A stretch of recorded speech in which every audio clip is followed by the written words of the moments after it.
नमस्कार किसान मित्रों, वंदे गौ मातरम, वंदे मातरम। आज हम बात करेंगे गौ माता के पानी के विषय में, खासकर इन गर्मियों की सीजन में।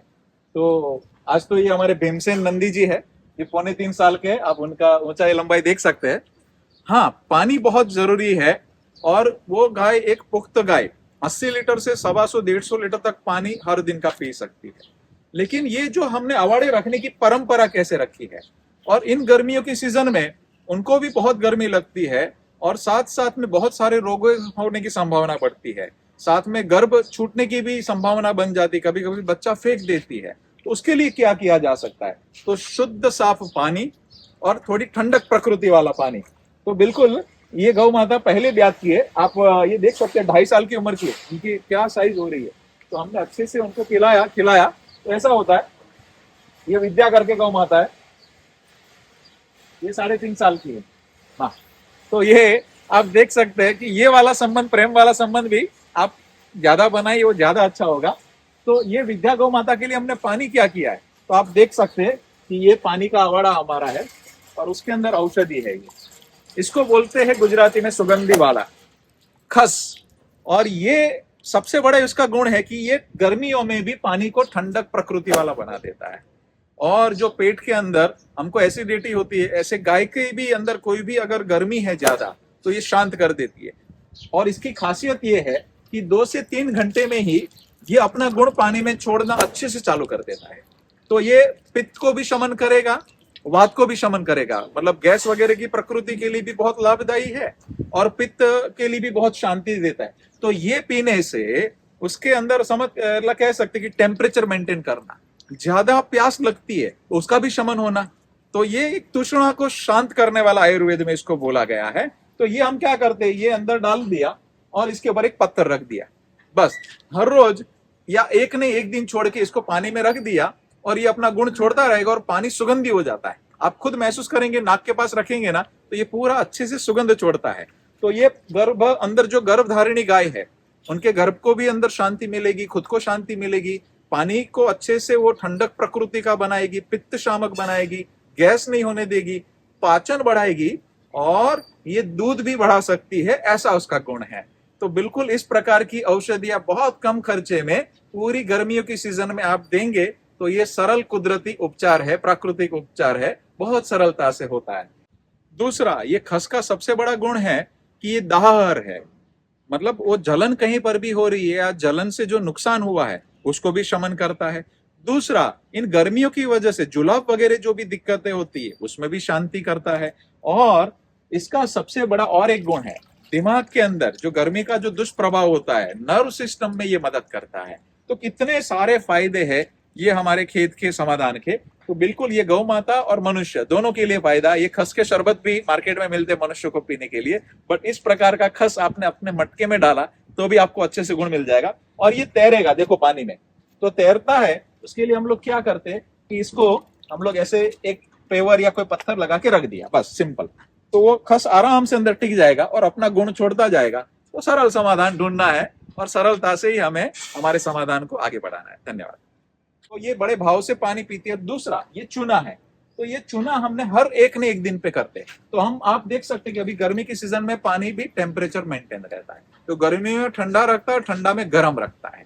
तो 12 महीना एक टेम्परेचर का या नजदीक नजदीक टेम्परेचर वाला पानी पीना गौ माता को बहुत पसंद रहता है, और उनके स्वास्थ्य के लिए भी बहुत अच्छा होता है। तो बिल्कुल भोजन लेते हैं वैसे ही पानी तो मेन तत्व है हमारे और गौ माता के लिए।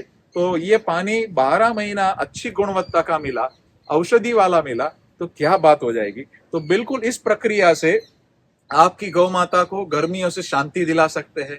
उनको पानी पिया ऐसे ही ठंडक रहेगी। इतनी गर्मियों में पूरे भारत भर में सभी गौ माता वाले बंधु इसको अपने खेत किनारे लगा सकते हैं, और एक जड़ काट के आपने रख दिया। तो इसके लिए कोई विशेष खर्चा करने की जरूरत नहीं। ये वैसे भी ये मार्केट में बहुत सस्ता उपलब्ध है। ऐसा ही और एक दूसरा अच्छा इलाज है दूर्वा, जो श्री गणेश भगवान को माथे पे चढ़ती है। दूर्वा का उपयोग जैसे ही आपने थोड़ा खाने में डाल दिया, तो दूर्वा ठंडक प्रकृति कर देती है। कफनाशक भी है, पित्तनाशक भी है, और गर्भ को वो अच्छे से ठहराती है। तो वो बहुत ही अच्छे सप्त धातु पुष्ट करने में भी दूर्वा मदद करती है। इनफर्टिलिटी को भी मदद करती है दूर्वा। ऐसे ही गर्मियों के अंदर जो तृष्णा की मैंने बात करी कि प्यास को शांत करना, प्यास तो बुझाना, प्यास तो पानी तो लिया, लेकिन फिर वो अच्छे से स्टेबल रखना और मन को शांति देना, उसका भी काम दुर्वा करती है। साथ साथ में दुर्वा के कई गुण है उसके अंदर, तो पित्त शामक है, वैसे कफनाशक भी है। उसी प्रकार गौ माता के लिए उसके औषधीय गुण बहुत बड़ी मात्रा में होते हैं। अगर आपको घाव लगा, गौ माता को लगा, उसकी चटनी बना के भी अच्छे से लगा सकते हैं। उसी प्रकार ये गौ माता हो या नंदी हो, सबकी इनफर्टिलिटी को समाधान करने वाला दुर्वा को बताया गया है।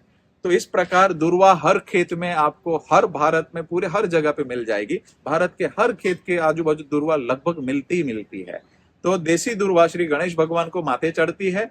तो पुरुष या स्त्री, इवन मनुष्य के अंदर, उसकी हर रोज 100 ग्राम की चटनी पानी के साथ मिक्सी में मिला दीजिए, कपड़ा छान करके पिए हर रोज खाली पेट, और उसके 2 घंटा खाना नहीं, तो 90% प्रश्न आपके ऐसे ही समाधान हो जाएंगे। जो आज मासिक धर्म के बहनों के प्रश्न पूरे भारत भर में है, तो मैं सभी बहनों को विनती करता हूं, ये आपके बाजू बाजू के एकदम साइड इफेक्ट के बिना का सरल समाधान है। तो सबके हार्मोन को बैलेंस करने में दुर्वा का बहुत बड़ा रोल है। एक बहुत ही उच्च औषधि गुण वाली औषधि है ये। इसलिए मेरी विनती है कि उनको वंदन करके गणेश भगवान को माथे पे चढ़ा के उस दुर्वा का आप खुद मनुष्य भी उसके ऊपर उपयोग कर सकते हैं। तो दुर्वा का 2 तरीके से उपयोग कर सकते हैं कि आपने काट के उसको हर रोज आधा किलो से 1 किलो खिला सकते, 200 ग्राम भी खिला सकते, तो गाय को वो उसके गुण अच्छे से मिल जाना चाहिए। दूसरा, इन गर्मियों में गर्म प्रकृति के खुराक नहीं देने चाहिए, जैसे बाजरा है उसका नहीं डालना चाहिए। तो अच्छा से अच्छा भोजन के अंदर एक चीज बहुत अच्छी चीज है, वो है जौ, बार्ले। तो जौ का आप उसको भरड़ के उसका पाउडर बना के दाने में थोड़ा डाला, वो ठंडक प्रकृति है, उसके भोजन के अंदर ठंडक प्रकृति के खुराक भी आप देंगे, तो ये पानी अच्छा मिला, भोजन अच्छा मिला, तो उनको गर्मियों में आराम से वो अपना सहन शक्ति भी बढ़ा देगी और आराम से अपना कार्य करेगी। बहुत बहुत धन्यवाद। वंदे मातरम, वंदे मातरम। तो पानी पिलाना और अच्छा पिलाना, और पानी भी साफ सफा होना। हर एक ने एक दिन पे हम लोग चूना लगाते हैं औषधि में, तो चूना का सबसे अच्छा गुण क्या है? एंटीबैक्टीरियल है, एंटी फंगल है, और उसके अंदर से न्यूट्रिशन आते हैं, उसके अंदर से कैल्शियम की कुदरती स्वरूप में आपूर्ति हो जाती है। इसी प्रकार में चूना का एक और गुण है कि वो जल्दी से वो इल्ली बिल्ली बाजने नहीं देते हैं। तो एक ने एक दिन पे हम लोग चूना यहाँ पे लगाते ही लगाते हैं। तो मनुष्य को चूना नहीं लगाना है, पानी के अवाड़े को लगाना है, खेती में लगाना के व्यवस्था है उसकी अलग प्रावधान है, गौशाला में लगाने का अलग प्रावधान है। तो ये चूना बहुत ही औषधीय गुण वाला चूना होता है। दूसरा, चूना टेम्परेचर मेंटेन तो करता ही है, साथ साथ में बहुत सस्ते समाधान में से एक है। 4-5 रुपए किलो आता है। तो उसको करना कैसे है? तो फोड़ देना है चूना, गर्म ही नहीं होना चाहिए। तो अपना एक ड्रम पानी वाला भर के रखना है, उस पानी वाले ड्रम में चूना डाल दीजिए, वो उबाल के उस अपनी गर्मी निकाल देगा। वो पानी इधर भरा ही रखना है। तो 12 महीना उसी में पानी नया डालते जाएंगे, वो चूना तो खराब होता ही नहीं है। उसमें से जब चाहिए तब बाल्टी निकाल के, ये पानी निकाल के उसकी पोछा लगा देना है, और पोछा लगा के 2 घंटा उसको सुखा के देना है, और उसके बाद में नया पानी भरना है। तो उस पानी में चूने का अच्छे से गुण भी आ जाएगा, और ये आपका सबसे सस्ता और सरल समाधान है। ऑटोमेशन बहुत सारे आपने देखे होंगे कि ऑटोमेटिक पानी आ जाता है, उसमें ये चूना वाला काम नहीं कर सकते हैं, तो महंगा भी पड़ता है। आज देखिए हम ये कर सकते हैं अफोर्ड, बट हम लोग ने ये कुदरती रखा है। क्यों? आप देख सकते हैं कि इसमें यहाँ पे एकदम अच्छे से चुने वाला प्रक्रिया हमारा रूटीन है। हमारे सभी वाड़े के अंदर ये चुना की प्रक्रिया रूटीन होगी।